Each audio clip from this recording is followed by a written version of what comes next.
Sobrang iyak ni kabayan sa nangyari sa kanya. Kaya in-inbox niya ako at sabi niya gawan ko ng content para magpaalala sa mga kababayan natin na uuwi ng Pilipinas, baguhan man or ex-abroad na pabalik-balik dito dahil hindi maiwasan ang ganitong problema. Ano ito? 2 hours pumunta na si kabayan sa airport. Ang problema ng amo niya, binigay ang ticket niya, saan pa yung paalis na siya. So, hindi na niya na-check lahat-lahat. Bagahin niya, ano yung nakalagay doon sa ticket niya. Pagtingin niya doon sa ticket niya, may mali ang spelling ng pangalan niya. Tinanong niya ang amo niya, sabi niya, baka magka-problema ako sa airport nito. Sabi ng amo niya, walang problema yan, okay yan, walang problema. Yun na nga.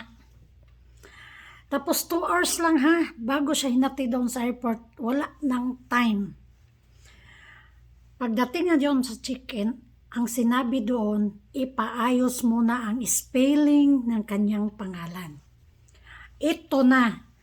Meron na akong video nito noon, pero paulit-ulit kong sinabi sa inyo, nag-remind ako, huwag kayong maniwala sa ibang mga content creator, mga gumawa ng video na walang problema. Ewan ko lang kung nakakalusot ang mga ganito, pero based on my experience, sa pabalik-balik ko dito, na kailang ulit na ako, marami ako masagupa, mga kababayan natin, nagka-problema sa ticket nila.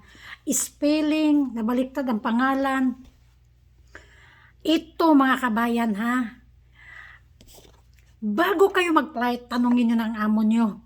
Akin na ang ticket ko, tingnan ko, i-check ko, bagahe, pangalan, para wala kayong aberya pagdating doon sa airport. Lalo na kapag 2 hours lang, ano pang oras mo, maiwanan ka ng eroplano, bilhan ka pa ulit kaya ng ticket ng amo natin? Iwan ko na lang kabayan. Kaya sobrang umiyak si kabayan dahil kunti na lang talaga maiwanan na siya ng eroplano. Buti yung taga airplane daw, hindi ko nabanggitin yung pangalan ng airlines ha, nag-assess talaga sa kanya at yun ang tumawag sa amo niya, ipaayos ang pangalan niya.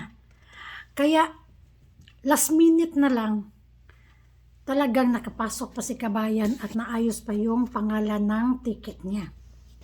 So reminders ko sa mga uuwi, ipaayos ang ticket nyo, tingnan nyo maigi, pati mga bagahin nyo mga kabayan, tingnan nyo. Dahil ang daming problema nito kahit nung umuwi ako. Ang daming mga kabayan natin nagtanggalan ng kanilang mga pasalubong.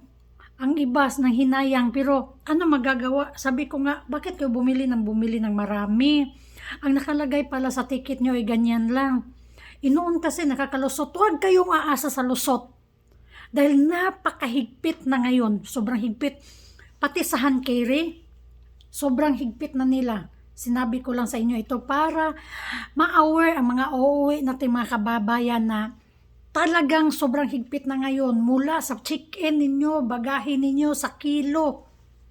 Okay lang mag 23 kilos kayo, something pa, pero 0.5, 0.3.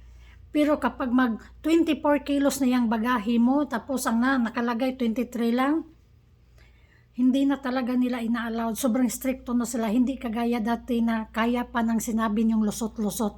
Huwag kayong maniwala sa ibang mga na gumagawa ng video na nakalusot, okay naman, wala kayong maniwala niyan dahil masasayang ang mga binibili ninyo.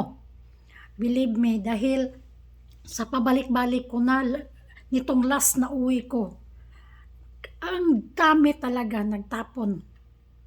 Kahit mga ibang lahi, nakikita ko talaga sobrang higpit na nila ngayon. Kaya ito'y paalala ko sa inyo. Kaya share ang video natin dahil para makita ng iba natin mga kababayan, magkaroon sila ng idea kung gaano nakahigpit ngayon sa airport.